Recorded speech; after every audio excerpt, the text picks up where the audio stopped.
नमस्ते दोस्तों, myself doctor Vaibhav, associate professor, department of शारीर क्रिया in Arihant Ayurvedic medical college and research institute Gandhinagar. दोस्तों, रेस्पिरेटरी सिस्टम यह टॉपिक हमने शुरू किया है। तो आज के इस लेक्चर में हम inspired air, alveolar air and expired air के बारे में समझेंगे। ये जो तीन कंसेप्ट है, inspired air, alveolar air and expired air, ये जो तीनों कंसेप्ट है उनके बारे में डिटेल में समझेंगे। तो सबसे पहले हम इंस्पायर्ड एयर के बारे में देखेंगे, उसकी डेफिनेशन क्या है। Inspired air is the atmospheric air which is inhaled during inspiration. तो दोस्तों, ये इंस्पायर्ड एयर क्या है कि जो एटमॉस्फेयर में एयर प्रेजेंट रहती है, जिसे हम इनहेल करते हैं during the process of inspiration, तो उसे हम इंस्पायर्ड एयर कहते हैं। मतलब एटमॉस्फेयर की एयर को हम इनहेल करेंगे, उसके बाद उसे हम इंस्पायर्ड एयर कहते हैं। नेक्स्ट हम देखेंगे अब एल्वियोलर एयर। तो उसकी डेफिनेशन क्या है। Alveolar air is the air present in alveoli of lungs. मतलब लंग्स के एल्वियोलाई में जो एयर प्रेजेंट होती है उसे हम एल्वियोलर एयर कहते हैं। Its composition is given in a table. तो दोस्तों, यहाँ पे नेक्स्ट हम देखेंगे एक टेबल है, वहाँ पे हम देखेंगे कि इंस्पायर्ड एयर और एल्वियोलर एयर मतलब क्या क्या है उसे हम देखेंगे। तो यहाँ पे दोस्तों हमें पता है कि एटमॉस्फेयर में ऑक्सीजन का प्रमाण रहता है 20.84, उसके बाद कार्बन डाइऑक्साइड रहता है 0.04, नाइट्रोजन रहता है 78.62, वाटर वेपर्स रहते हैं 0.50। इसको टोटल अगर काउंट करेंगे तो ये बनता है 100। तो इंस्पायर्ड एयर में जब हम सांस अंदर लेते हैं उस वक्त इस कॉम्पोजिशन में एयर हम इनहेल करते हैं। और एल्वियोलाई में क्या रहता है कॉम्पोजिशन। तो एल्वियोलर एयर में ऑक्सीजन रहता है 13.60, कार्बन डाइऑक्साइड रहता है 5.30%, उसके बाद नाइट्रोजन रहता है 74.90 और वाटर वेपर रहते हैं 6.20। ऐसे इक्वल करके 100% तक हम उसे कैलकुलेशन करते हैं। तो दोस्तों, हमने ये कैलकुलेशन भी देखे। इंस्पायर्ड एयर और एल्वियोलर एयर की डेफिनेशन और उनकी कॉम्पोजिशन देखने के बाद अब हम ये दोनों जो एयर है उनमें डिफरेंस क्या है उसके बारे में देखेंगे।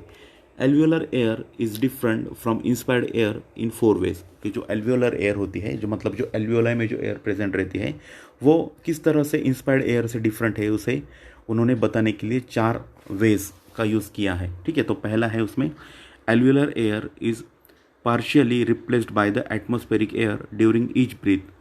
अब ये जो एल्वियोलाई में एयर प्रेजेंट रहती है वो पूरी की पूरी ही जब हम इंस्पायर करते हैं या ब्रीदिंग करते हैं उस वक्त रिप्लेस नहीं होती है, वो पार्शियली रिप्लेस होती है। ठीक है, alveolar air is partially replaced by atmospheric air during each breath.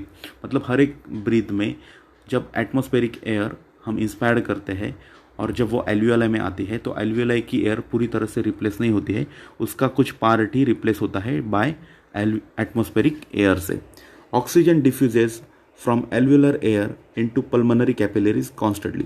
अब ये जो एल्वियोलर एयर में ऑक्सीजन प्रेजेंट रहता है वो ऑक्सीजन पल्मोनरी कैपिलरीज के साथ डिफ्यूज़ होता रहता है। मतलब वहाँ पे गैसेस एक्सचेंज होता रहता है। मतलब एल्वियोलर एयर में जो ऑक्सीजन है वह पल्मोनरी जो कैपिलरीज है वहाँ पे वो मूव करता है। Carbon dioxide diffuses from pulmonary blood into alveolar air constantly. जिस तरह से ऑक्सीजन एल्वियोलाई से पल्मोनरी कैपिलरीज में जाएगा, उसी तरह से कैपिलरीज में कार्बन डाइऑक्साइड जो प्रेजेंट है वो कार्बन डाइऑक्साइड डिफ्यूज़ होके एल्वियोलाई में एंटर करता है। तो यहाँ पे 2 चीज़ें होती हैं। एक तो एल्वियोलाई में जो ऑक्सीजन है वो कैपिलरीज में चला जाएगा और जो कैपिलरीज में कार्बन डाइऑक्साइड है वो एल्वियोलाई में आ जाएगा। Dry atmospheric air is humidified while passing through respiratory passage before entering the alveoli. अब जो हम एयर इंस्पायर करते हैं वो शुरुआत में ड्राई रहती है, लेकिन वो जैसे जैसे रेस्पिरेटरी ट्रैक में आगे बढ़ती है वो ह्यूमिडिफाइड मतलब ह्यूमिड बनती है। और जब वो एल्वियोलाई में एंटर करने वाली है तो एल्वियोलाई में एंटर करने से पहले वो ह्यूमिडिफाइड बन जाती है पूरी तरह से।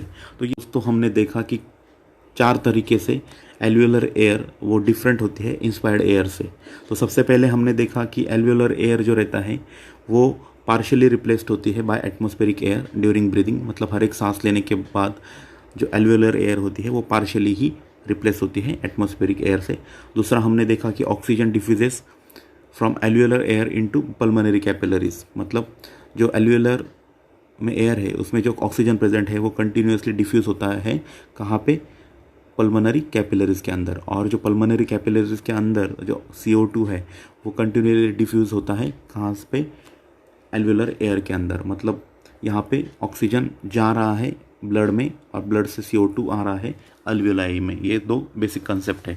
और उसके बाद जो ड्राई एटमॉस्फेरिक एयर होती है वो ह्यूमिडिफाइड की जाती है before it moves to alveoli. ठीक है, नेक्स्ट हम देखेंगे इसका कंपोजिशन हमने पहले ही देख लिया है कि किस तरह से ऑक्सीजन रहता है, CO2 रहता है, नाइट्रोजन रहता है, वाटर वेपर्स रहती है, और टोटल जो परसेंटेज आते हैं उनको हमने टेबल में देखा, तो आप उसे फिर से एक बार देख लीजिए। तो नेक्स्ट कंसेप्ट जो है वो है रिन्यूअल। यहाँ पे हमें समझना है कि एल्वियोलाई में जो एयर प्रेजेंट रहती है वो कॉन्स्टेंटली रिन्यू होती है, मतलब एटमॉस्फेरिक एयर से वो हमेशा रिप्लेस होती रहती है। तो वो कंसेप्ट को अब हम यहाँ पे समझेंगे। Alveolar air is constantly renewed, मतलब एल्वियोलाई में जो एयर प्रेजेंट रहती है वो कॉन्स्टेंटली रिन्यू होती है फ्रॉम एटमॉस्फेरिक एयर से। Rate of renewal is slow during normal breathing.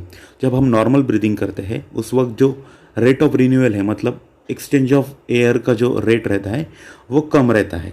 During each breath out of 500 ml of tidal volume only 350 ml of air enters the alveoli and the remaining quantity of 150 ml, that is 30%, becomes dead space of air। तो दोस्तों यहाँ पे एक concept है, वो हमें पता है कि टाइडल वॉल्यूम मतलब क्या, मतलब जो नॉर्मली हम ब्रीदिंग करते हैं उसे हम टाइडल वॉल्यूम कहते हैं, और ये टाइडल वॉल्यूम कितना रहता है तो 500 ml। और दोस्तों हमने जब डेड स्पेस के बारे में देखा था तो वहाँ पे भी हमने देखा था कि डेड स्पेस मतलब क्या, जो एयर एक्चुअली गैसेस एक्सचेंज में पार्ट नहीं लेने वाली है वो एयर, तो उसकी क्वांटिटी कितनी रहती है, उसकी क्वांटिटी रहती है 150 ml। तो दोस्तों यहाँ पे उन्होंने क्या बताया है, during each breath out of 500 ml of tidal volume only 350 ml of air enters the alveoli. मतलब टाइडल वॉल्यूम के ओनली 350 ml एयर ही एक्चुअल जो एंट्री लेती है कहाँ पे, एल्वियोलाई में एंट्री लेती है। The remaining quantity of 150 ml becomes dead space of air. और जो 150 ml बाकी है, ठीक है, टाइडल वॉल्यूम की, वो कंसिडर की जाती है as a dead space air. Hence the amount of alveolar air replaced by new atmospheric air with each breath is only about 70% of the total alveolar air. दोस्तों जैसे हमने अभी देखा कि टाइडल वॉल्यूम 500 है लेकिन ओनली 350 ml ही अंदर alveoli में एंट्री लेती है, मतलब 70% एयर ही रिप्लेस होती है एटमॉस्फेरिक एयर से। तो उसे ही यहाँ पे बताया गया है कि the amount of alveolar air is replaced by new atmospheric air with each breath is only about 70%, मतलब 70% ही एयर रिप्लेस होती है एल्वियोलाई में। Slow renewal of alveolar air is responsible for prevention of sudden changes in concentration of gases in the blood. तो ये जो renewal होता है slowly क्यों होता है, तो उसके पीछे भी एक रीज़न है। उसके वजह से क्या होता है कि जो कॉन्सेंट्रेशन होता है एल्वियोलाई में, एल्वियोलर एयर में जो एक कॉन्सेंट्रेशन बनता है गैसियस का, वो सडन ड्रॉप या सडन उसमें चेंजेस नहीं आते हैं, उस वजह से वहाँ पे स्लो रिन्यूअल प्रोसेस चलती है। तो हमने यहाँ पे देखा कि किस तरह से एल्वियोलर एयर रिप्लेस होती है एटमॉस्फेरिक एयर से।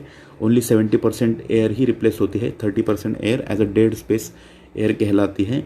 और ये जो प्रोसेस होती है वो स्लो प्रोसेस होती है। स्लो प्रोसेस होने की वजह से जो एल्वियोलाई में गैसेस कॉन्सेंट्रेशन होते हैं वो सडन उनमें चेंजेस नहीं आते हैं स्लो प्रोसेस रहने की वजह से। नेक्स्ट हम देखेंगे कि कौन सी मेथड से ये एल्वियोलर एयर को कलेक्ट किया जाता है। तो यहाँ दोस्तों अब हम method of collection of alveolar air के बारे में देखेंगे कि किस तरह से एल्वियोलर एयर को कलेक्ट किया जाता है। Alveolar air is collected by using hardly priestly tube.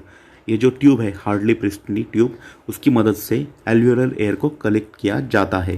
This tube consist of a canvas rubber tube which is 1 metre long and having a diameter of 2.5 centimetre. ये जो ट्यूब होती है उसकी length रहती है 1 मीटर तक, और उसका जो डायमीटर रहता है वो रहता है 2.5 centimetre. It is open on both and, ये दोनों जगह से ओपन रहती है, दोनों साइड से। A mouth piece is fitted at one end of the tube. Tube के एक साइड में एक माउथ पीस अटैच किया जाता है। Near the mouth piece there is a side tube which is fixed with sampling tube.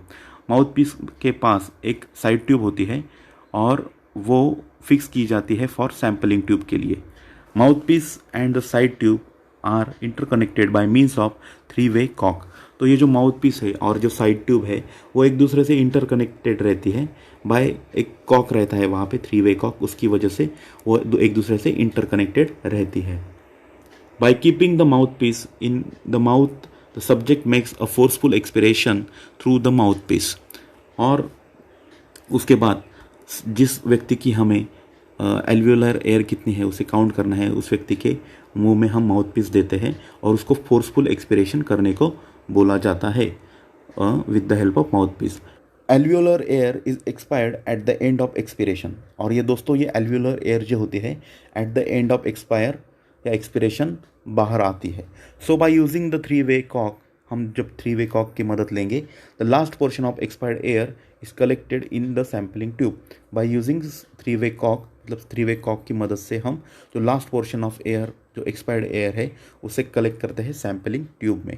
तो यहाँ तक हमने किस तरह से वो कलेक्ट की जाती है उसके बारे में समझा। तो दोस्तों इंस्पायर्ड एयर, एल्वियोलर एयर के बाद अब हम एक्सपायर्ड एयर के बारे में देखेंगे। एक्सपायर्ड एयर मतलब क्या, कि जो एयर हम ड्यूरिंग एक्सपिरेशन बाहर फेंकते हैं या जो एक्सहाल करते हैं उसे हम एक्सपायर्ड एयर कहते हैं। तो उसकी डेफिनेशन पढ़ेंगे। Expired air is the amount of air that is exhaled during expiration. मतलब एक्सपिरेशन में जो एयर हम बाहर एक्सहाल करते हैं या जो एयर बाहर फेंकते हैं लंग्स से, उसे हम एक्सपायर्ड एयर कहते हैं। It is a combination of dead space air and alveolar air. ये जो एक्सपायर्ड एयर होती है वो कॉम्बिनेशन रहती है किसकी, तो डेड स्पेस एयर और एल्वियोलर एयर की एक कॉम्बिनेशन से बनी हुई होती है। तो दोस्तों अब हम कॉम्पोजिशन ऑफ एक्सपायर्ड एयर को समझेंगे। तो दोस्तों कॉम्पोजिशन ऑफ एक्सपायर्ड एयर में हमें समझना है कि ये जो एक्सपायर्ड एयर होती है वो किन एयर से बनी हुई होती है, ठीक है।